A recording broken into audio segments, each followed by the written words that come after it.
Dear student of class 11th, last class में हम लोग डोमेन पढ़े हैं फंक्शन का, ठीक है। तो उसको थोड़ा और एग्जॉस्टिव बनाएंगे, ठीक है। कुछ और क्वेश्चंस, कुछ और डिफरेंट फॉर्म देखेंगे और कुछ बात रेंज का भी करेंगे। कुछ बात आज रेंज का भी करेंगे, एक टाइप कंप्लीट करेंगे। तो हम लोग अपना क्लास स्टार्ट करते हैं किससे? डोमेन के एक्सटेंशन से, और फिर रेंज की तरफ जाएंगे। डोमेन मतलब इनपुट और रेंज का मतलब क्या होता है? आउटपुट। तो पहले डोमेन का जो बचा हुआ पार्ट है वो देख लीजिए, उसके बाद फिर रेंज की ओर चलेगा। तो क्लास हमारा स्टार्ट होता है अब।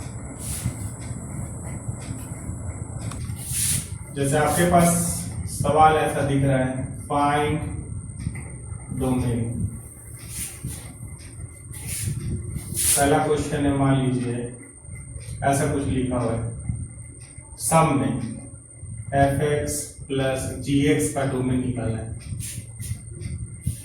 या fx माइनस gx का डोमेन निकालना है। दो फंक्शन है, या fx इंटू gx का डोमेन निकालना है, या fx बाई gx का डोमेन निकालना है, ठीक है। तो आप fx का डोमेन निकाल लीजिए। क्या करना है? स्टेप 1,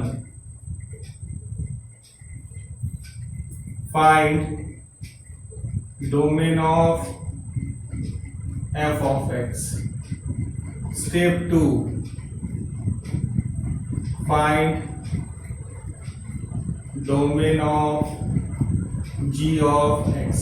दूसरे फंक्शन का भी डोमेन निकाल लीजिए, दोनों का निकाल लीजिए। जहां तक क्वेश्चन नंबर 1, 2, 3 का सवाल है, क्वेश्चन नंबर 1, 2, 3 का डोमेन होगा, होगा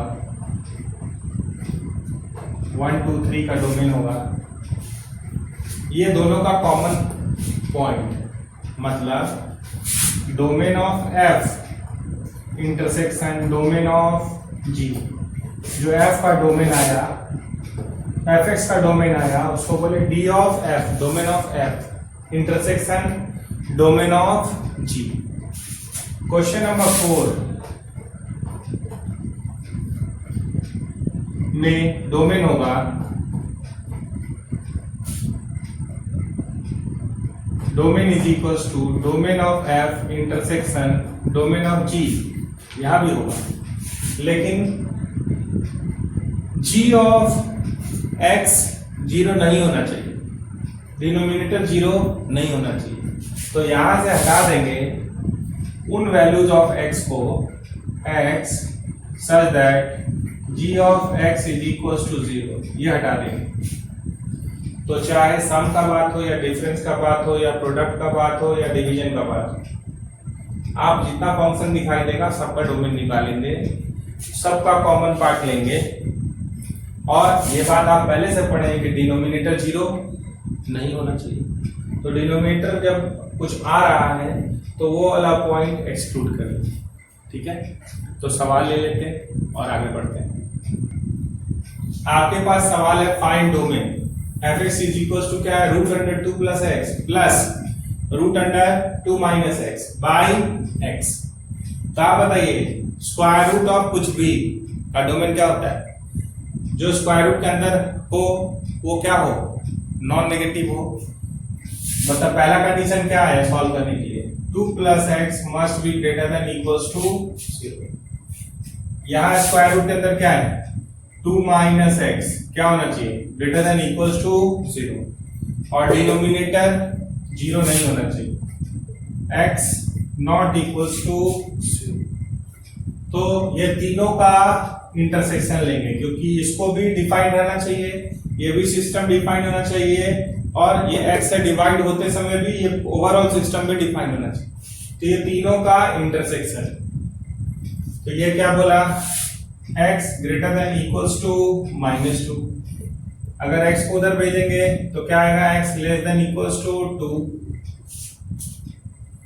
और x नॉट इक्वल्स टू 0। तो आंसर है ये 1 है, ये 2 है, ये 3 है। तो ये तीनों का इंटरसेक्शन आंसर क्या है? ये 1 है, ये 2 है और ये पॉइंट 3 है। इसका डोमेन ऑफ एफ होगा 1 इंटरसेक्शन 2 इंटरसेक्शन 3। तो अब है कि इंटरसेक्शन क्या होता है, ये पहले वीडियो में बताया गया है, पहले ही क्लास या दूसरे क्लास में आपको दिखाई देगा। इंटरसेक्शन मतलब कॉमन सॉल्यूशन कैसे लेते हैं। सो देखिए, नंबर लाइन ले ली, क्या क्या दिख रहा है? -2, फिर दिख रहा है 0 और फिर दिख रहा है 2। तो ये क्या बोला? x greater than equals to -2। तो यहां से राइट साइड। ये क्या बोला? x less than equals to 2। तो 2 से लेफ्ट साइड। ये क्या बोला? 0 को छोड़कर सब कुछ। तो यहां व्हाइट बबल बना दिए, इधर भी है और इधर भी है। तो आप तीन चीज का इंटरसेक्शन ले रहे। तो कहां पे ट्रिपल लाइन आया? यहां से यहां ट्रिपल लाइन आया। तीन लाइन कहां पे अवेलेबल है? तीन चीज का इंटरसेक्शन ले रहे हैं तो तीनों लाइन होना चाहिए। दो में इंटरसेक्शन लेते तो डबल लाइन देखते। तो तीनों लाइन कहां से कहां है? -2 से 0। तो क्या आ रहा है? -2 से 0 और 0 से 2। 0 यहां पे नहीं है, तो जो तीनों जगह में से कहीं एक जगह हटा वो हट जाएगा। और फिर 0 से 2। -2 देखिए सब जगह है, तीनों जगह है। तो यहां क्या होगा? क्लोज। 0 एक जगह नहीं है तो वो हट गया, ओपन। यहां पे भी ओपन। 2 सब जगह है तो क्लोज। यहां क्या लगाएंगे? यूनियन। तो इसी बात को आप ऐसे भी लिख सकते हैं कि domain of f is equals to -2 से 2, -2 से 2 माइनस कर्ली ब्रैकेट में 0 हटा के देखिए, -2 से 0 फिर 0 से 2। तो क्या नहीं है इसके पास? -2 से 2 तक आप जब चलिएगा तो क्या नहीं है इसके पास? तो सिर्फ 0 नहीं है, तो उसको माइनस करके कर्ली ब्रैकेट में 0 लिख दिए। मतलब इस इंटरवल से 0 हटा दीजिए, बाकी सब कुछ इसके पास है। तो ये हो गया आंसर। देखिए दूसरा सवाल हमारे पास है, find domain fx is equals to root under log x base half.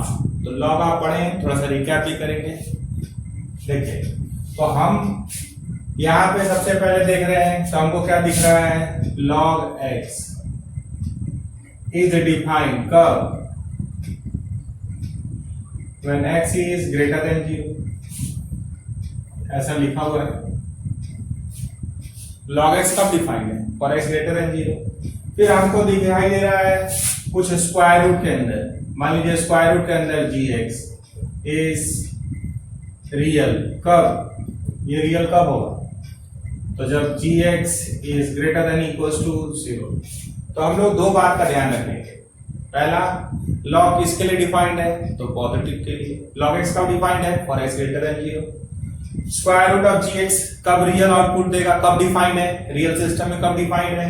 जब gx greater than equals to 0। तो यहाँ पे आपको दो चीज दिखाई देती है।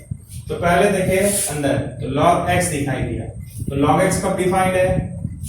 when x is greater than 0। Square root कब डिफाइंड है? एंड मतलब इंटरसेक्शन होगा। log x बेस हाफ क्या होना चाहिए? Greater than equals to 0। ठीक है। तो आप अगर पुराना बात याद करेंगे तो क्या था? सो देखिए, if log a base b greater than c होता है, log a base b greater than c होता है। बेस अगर 0 और 1 के बीच में होता है, ये रिवाइज करा है, log में ये बात हम कंप्लीट कर चुके हैं, लेकिन यहां दिक्कत आता है इसलिए रिवाइंड हो रहा है। बेस अगर 0 और 1 के बीच में, तो आप log a पढ़े तो यहाँ a लिखिए, बेस b पढ़े तो यहाँ b लिखिए और इसको पावर में लिखिए और यहाँ साइन ऑफ इनइक्वालिटी चेंज कर दीजिए। बेस अगर 1 से बड़ा हो, बेस अगर 1 से बड़ा हो तो a यहाँ लिखिए, b का पावर c लिखिए, साइन ऑफ इनइक्वालिटी सेम रहता है। तो ये बात कहां से लेके आए? log से। तो इसको सॉल्व करने के लिए क्या देख रहे हैं? बेस क्या है? हाफ। तो हाफ 0.5 हुआ, तो 0.5 0 और 1 के बीच में होता है, एग्जैक्टली बीच में होना नहीं जरूरी है, 0.9 भी होता तो यही वाला यूज करते हैं जो है उसके हिसाब से। तो क्या हुआ, log x, x लिखे, बेस हाफ का पावर 0, का पढ़े हैं a का पावर 0 क्या होता है 1, where a not equals to 0। Sign of inequality क्या होगा, चेंज कर जाएगा, क्यों, क्योंकि बेस क्या है 0 और 1 के बीच में है, तो हाफ का पावर 0 कितना हो गया 1। तो यहां से क्या आया x less than equals to 1। यहां से क्या आ रहा है x ग्रेटर देन 0। तो ये दोनों बात का इंटरसेक्शन लेना है, तो ये 0 है और ये 1 है, तो ये क्या कह रहा है कि 0 से ज्यादा पे जाइए, आगे जाइए, तो राइट में 1 से कम, तो आप यहां से पीछे आ जाइए। डबल लाइन कहां आया 0 से 1 दोनों जगह है तो क्लोज लगेगा, 0 एक जगह नहीं है एक जगह है तो ओपन लगेगा, जो दोनों जगह होता है वही यहां आता है, इंटरसेक्शन मतलब कॉमन सॉल्यूशन। तो domain of f belongs to 0 से 1, 0 पे ओपन 1 पे क्लोज। अगले सवाल पे चलिए। तीसरा सवाल है आपके पास फिर से, find domain, find domain. fx is equals to है log ऑफ mod x, और कुछ भी बेस नहीं दिया तो हम 10 ले रहे हैं। तो आप बताइए log ऑफ x, इसे समझिए, log of x is defined for what values of x, तो पॉजिटिव वैल्यूज ऑफ x। तो log ऑफ mod x, तो x की जगह कौन ले लिया mod x, तो क्या सॉल्व करना होगा, तो mod x ग्रेटर देन 0।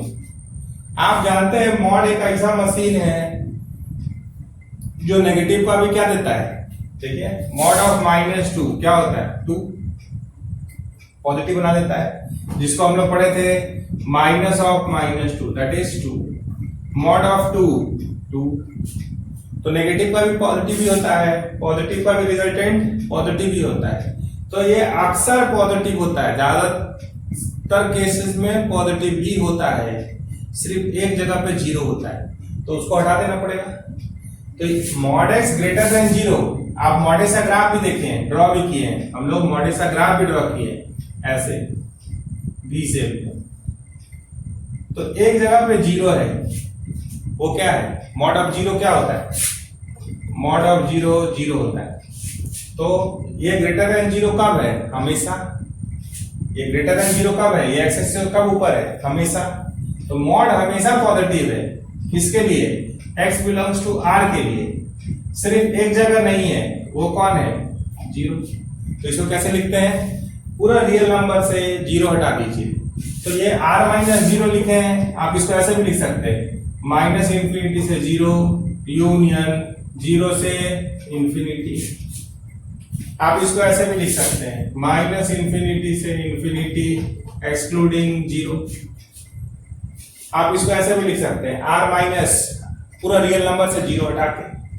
जैसे ही आप इसका बात कर रहे हैं तो हम लोग इसको सॉल्व किए, यानी mod x जो है 0 नहीं होगा, mod x क्या था नॉन नेगेटिव, ग्रेटर देन 0 तो ये हमेशा होता है, सिर्फ एक जगह पे 0 होता है, तो 0 के लिए मना कर रहे हैं, यानी x नॉट इक्वल्स टू 0 का बात करते हैं। तो आप इस बात को ऐसे समझिए, ग्राफ से समझिए। देखिए यहाँ पे y, यहाँ पे अगर ये ग्राफ देखिएगा तो ये ग्राफ किसका है, y is equal to mod x। तो above x axis y positive होता है, y पॉजिटिव है, सिर्फ यहाँ पे 0 है, तो उस पॉइंट को हटा देना है। तो यहाँ पे x कितना है, डोमेन मतलब x का वैल्यू, तो 0 को हटा दीजिए, तब ये हमेशा ट्रू है। तो इसका डोमेन क्या हो गया r-0 आंसर। अगले सवाल पर चलिए। फोर्थ क्वेश्चन है आपके पास, find domain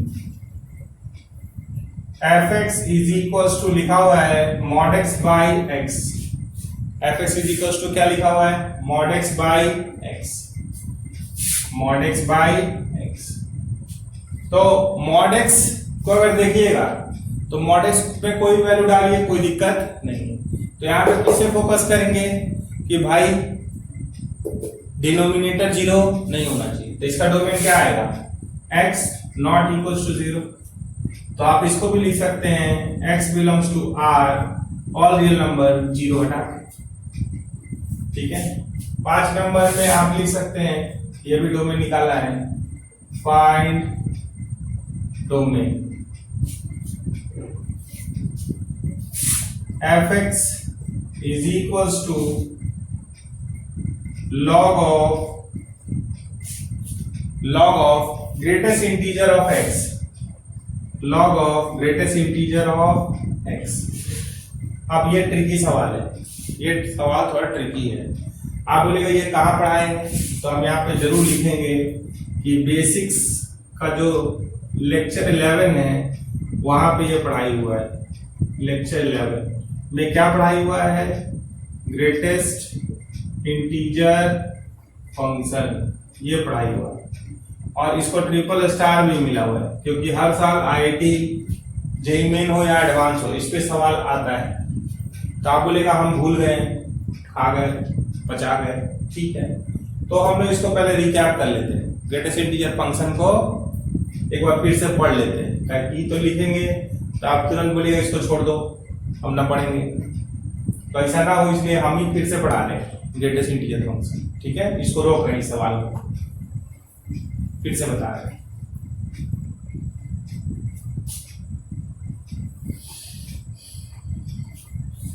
greatest integer function, फिर से ध्यान दीजिएगा, इसको मिला हुआ है ट्रिपल स्टार। जैसे लॉग को ट्रिपल स्टार, जब स्टूडेंट का धड़कन तेज होने लगे क्वेश्चन को देख के, सब एग्जाम के लिए इंपॉर्टेंट है। लोग बोलता है हमको पता नहीं चलता एग्जाम में क्या आता है। एग्जाम में वही आता है जो पढ़ते समय आपको टेंशन, आपका नर्व्स और जो भी गति है वो वैरी करने लगे। यानी समझ लीजिए कि वहां रुकना है, थोड़ा सा पॉज लेना, आराम से सांस लीजिए, योगा कर लीजिए 1-2 बार, फिर वापस उसको पढ़िए, रिपीटेशन प्रोसेस में जाइए। जो भी बेकार लगे उसका क्या है, अगर रेगुलरली आप सर्कस में देखे होंगे बहुत सारा चीज होता है, किस चीज से उसको ट्रेंड किया जाता है, रिपीटेशन प्रोसेस। तो वो मान लीजिए कि वो तो हम आपसे बहुत अलग है, शेर हो चाहे कोई भी जानवर हो, हम लोग तो इंसान है, तो हम लोग उसे फास्टली ग्रो करते ही हैं, आप भी कर सकते हैं। उसके लिए सिंपल क्या करना है, कोई भी चीज को रिपीटेशन प्रोसेस में ले जाइए। जहां पे आपको टेंशन हो रहा, कोई फॉर्मूला हो, कोई चीज रटना हो, आप उसको लिख के दीवार पे चिपका दीजिए और उसको बार बार पढ़िए, सब कुछ ठीक होगा। नहीं कीजिएगा, कुछ समय के बाद वो गायब हो जाएगा और फिर रिजल्टेंट 0 हो जाएगा, कितना ही पढ़िए। इसलिए इंपॉर्टेंट क्या है, पढ़ने से ज्यादा रिपीटेशन प्रोसेस में जाना, रिवीजन में जाना, आगे बढ़। ग्रेटेस्ट इंटीजर फंक्शन, नाम क्या है इसका, ग्रेटेस्ट इंटीजर फंक्शन। यहाँ क्या लिखा हुआ है, इंटीजर। तो पहला लाइन है कि इस फंक्शन का आउटपुट हमेशा इंटीजर होता है। इंटीजर आप जानते हैं, इंटीजर क्या होता है, 0 +-1 +-2 +-3, ये सब क्या है, इंटीजर्स। लेकिन थोड़ा सा नाम में अभी भी इसका कुछ प्रॉब्लम है, क्या है वो थोड़ी देर में बताते हैं। देखिए, अगर सिंबल का बात कीजिएगा तो ये स्क्वायर बॉक्स में लिखा जाता है, इसको क्या पढ़ते हैं, y is equals to greatest integer of x, it is read as, इसको पढ़ा जाता है y is equals to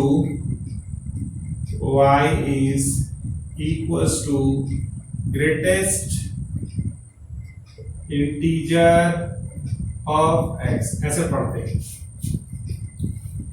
अब थोड़ा सा साइड हटके, इस बॉक्स के अंदर अगर x का वैल्यू कोई इंटीजर है, 2 क्या है, x का वैल्यू 1 मिनट के लिए 2 ले रहे हैं, तो ये बॉक्स है या नहीं है उससे कोई फर्क नहीं पड़ता, आउटपुट एज इट इज, जो अंदर है वही बाहर निकल जाए, चाहे पॉजिटिव इंटीजर हो या negative integer.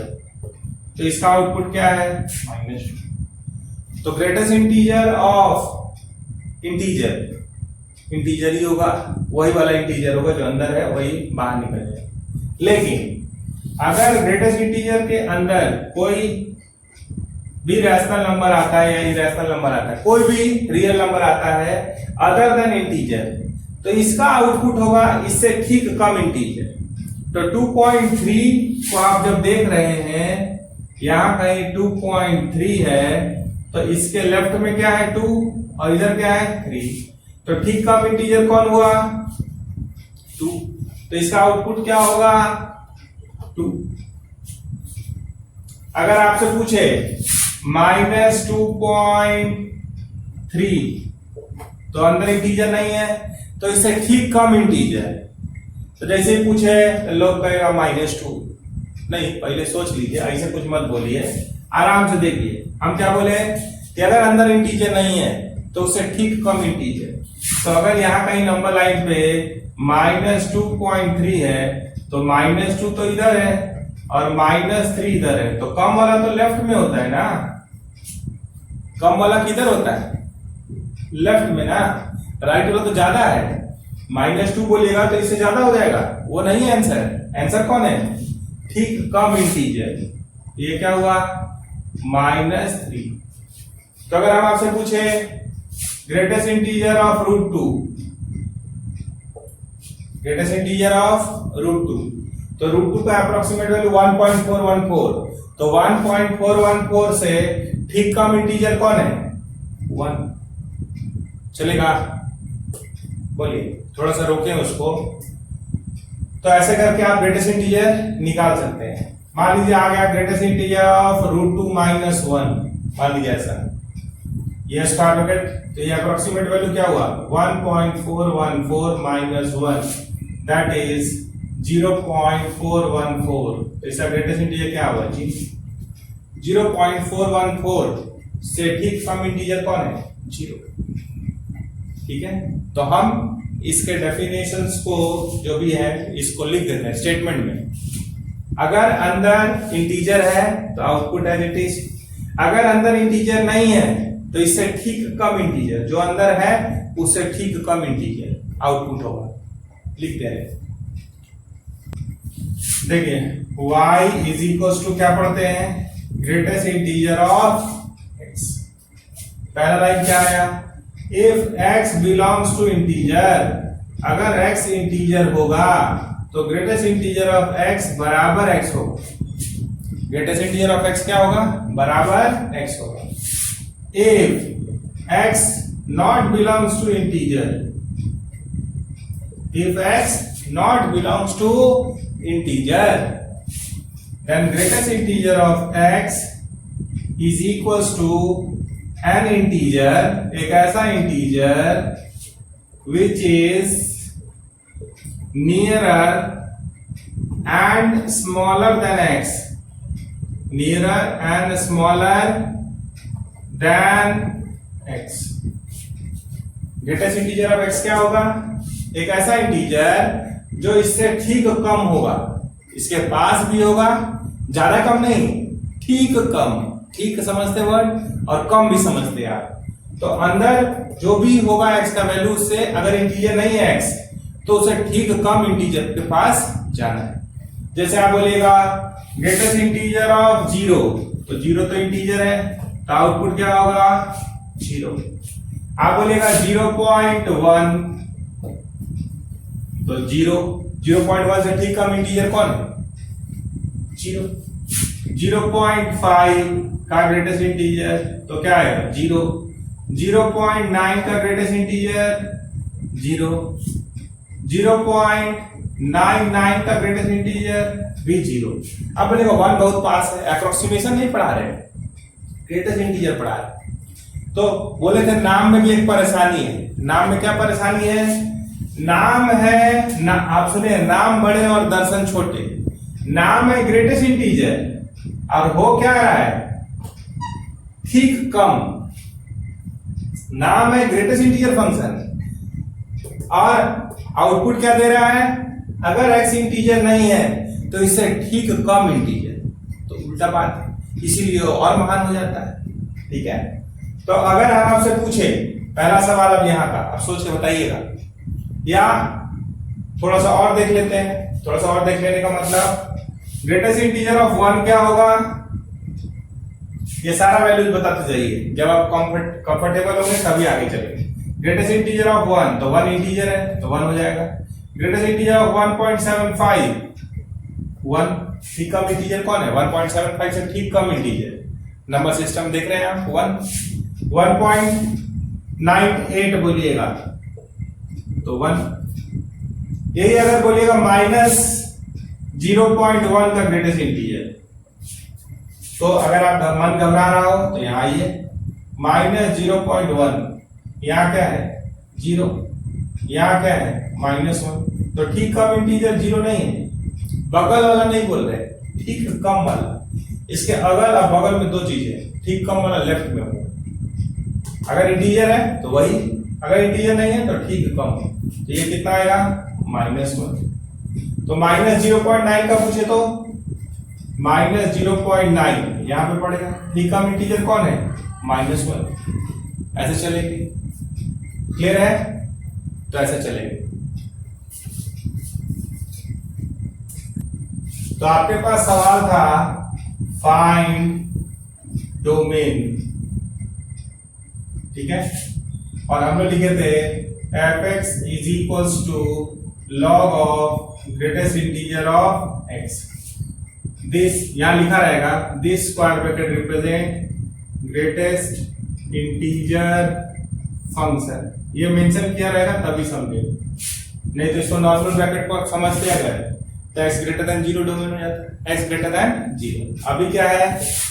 Greatest integer of x greater than 0। ये सॉल्व करना है, इसको सॉल्व करना है। तो देखिए इनइक्वालिटी भी आ गया, ग्रेटेस्ट इंटीजर भी आ गया। तो इस सवाल को कितना स्टार मिल गया? 3 स्टार मिल गया। ठीक है, अब इस पे सोचिए, गंभीरता से सोचिए। आप ग्रेटेस्ट इंटीजर x की जगह पे अगर 0 डालिएगा, अगर आपसे हम पूछे कि ग्रेटेस्ट इंटीजर ऑफ 0 क्या होगा, आप बोलेगा 0। ग्रेटेस्ट इंटीजर ऑफ 0.1 तो 0। आप ग्रेटेस्ट इंटीजर ऑफ 0.9 तो भी 0। तो ये सब x का वैल्यू नहीं ले सकते ना। अगर ये अगर 0 बन जाएगा तो 0 ग्रेटर देन 0 तो नहीं होता है, 0 इक्वल टू 0 होता है। तो 0 से बड़ा ये जब भी होगा तो इंटीजर होगा, यानी इसको 1 या 2 या 3 होना चाहिए, ऐसा होना चाहिए। तो अगर हम ग्रेटेस्ट इंटीजर ऑफ 1 ले लें तो ये 1 आ जाएगा, तो इसका जगह कौन ले लेगा? 1 ग्रेटर देन 0, यस ट्रू। तो ये 1 से मिला, 1 से ये ट्रू होने लगा। अगर 1.1 ले, ग्रेटेस्ट इंटीजर ऑफ 1.1 1, 1.9 का ग्रेटेस्ट इंटीजर 1, 2 का ग्रेटेस्ट इंटीजर 2, तो आगे सब पास हो रहा है। तो यानी x का वैल्यू क्या होना चाहिए? x का value greater than equals to 1 होना चाहिए। अगर 1 से थोड़ा सा पहले आएंगे तो 0.9 होगा, तो 0.9 यहां डाल दे तो फेल। देखिए 0.9 का greatest integer 0 is greater than 0 नहीं। तो ग्रेटेस्ट इंटीजर जब भी मुंह खोलेगा तो आउटपुट में क्या देगा? इंटीजर। तो इसको क्या होना चाहिए? अगर यहाँ इंटीजर आना है और इसको ट्रू होना है, 0 से बड़ा कौन सा इंटीजर होता है? ये जब भी होगा तो क्या होगा? एक बार और सुनिए, ग्रेटेस्ट इंटीजर ऑफ x का आउटपुट, इसका आउटपुट हमेशा क्या होगा? इंटीजर होगा। तो आप बोल रहे हैं greatest integer of x greater than 0, तो यानी इसको क्या होना चाहिए? 1 हो या 2 हो या 3 हो, कुछ भी हो, तो ये ट्रू होगा, ये ट्रू है। लेकिन अगर 0 बोलिएगा तो यहाँ इक्वल टू नहीं है, इसलिए वो चीज नहीं आ सकता है। तो ये 1 कब होगा? 1 पे, 1.1 पे, 1.9 पे। 2 कब होगा? 2 पे, 2.2 पे, 2.3 पे। तो ये सारा मिलता जा रहा है। अगर हम x greater than equals to 1 ले रहे हैं तो ये हमेशा मिलता जा रहा है, इसको अलग रखिए। तो आंसर क्या हो गया? इसका डोमेन क्या हो गया? 1 से infinity. Domain of f belongs to 1 से इंफिनिटी। अब आपको 2-4 क्वेश्चन हम होमवर्क दे रहे हैं। अगर आप ग्रेटेस्ट इंटीजर समझ गए हैं तो उन सवाल को समझ बना के हमको वापस से रिवर्ट मैसेज करना है, व्हाट्सएप करना है। अगर समझ गए तो, और नहीं समझे तो भी बताना है कि कोई दिक्कत है, क्या नहीं समझ रहे, वो भी मैसेज करना है। ठीक है, नंबर तो आपको पता ही है, 9955196345। इस पे बताना है। तो हम आपको होमवर्क में 2-4 क्वेश्चन दे रहे हैं, अच्छा क्वेश्चन दे रहे हैं। अगर आपका दिमाग उस पर चलने लगे मतलब